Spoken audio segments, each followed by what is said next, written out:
उकड कशी काढायची, कळ्या कशा पाडायच्या आणि पारी कशी करायची या सगळ्याचा डिटेल्स व्हिडिओ मी घेऊन आली आहे. तर नमस्कार मंडळी, स्वागत आहे तुमचं माझ्या नवीन व्हिडिओमध्ये. सारण कसं बनवायचं याचा पूर्ण व्हिडिओ मी तुमच्याशी अगोदरच शेअर केलेला आहे, तर तो बघितला नसेल तर लास्टचा शॉर्ट नक्की बघा. तर उकडीसाठी मी घेतलं होतं 2 वाट्या पाणी आणि त्याला एकदम उकळायला ठेवून दिलं आणि त्यात थोडंसं मीठ आणि थोडंसं तूप टाकलं.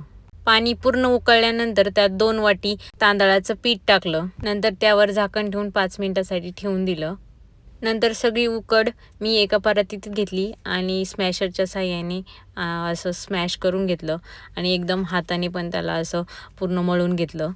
आपण जेवढं छान मळतो तेवढं ते छान त्याची पारी बनते. ते गरम असतानाच मळायला लागतं, त्यामुळं मळताना थोडंसं तूप आणि पाणी हाताला लावून मळून घेतलं.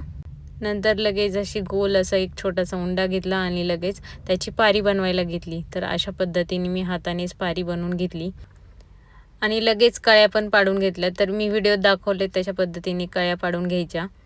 खरं तर इथे मला सगळेच मदत करत होते. काही जण साच्याने करत होते, तर काही हाताने करत होते आणि हे जे करायला पण खूप जास्त मज्जा पण येत होती. इथे मी रेडीमेड तांदळाचं पीठ वापरले. तुम्ही घरी तांदूळ भिजवून स्वच्छ धुवून त्याला दळून पण आणू शकता आणि त्याचे पण खूप छान मोदक होतात.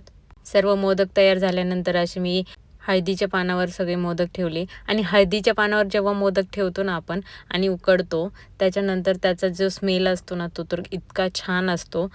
खूप जास्त फ्लेवरफुल मोदक असे रेडी झाले होते. तर तुम्हाला हे मोदक आवडले का आणि व्हिडिओ कसा वाटला मला कमेंट बॉक्समध्ये नक्की सांगा आणि भेटूया नेक्स्ट व्हिडिओमध्ये. तोपर्यंत बाय बाय.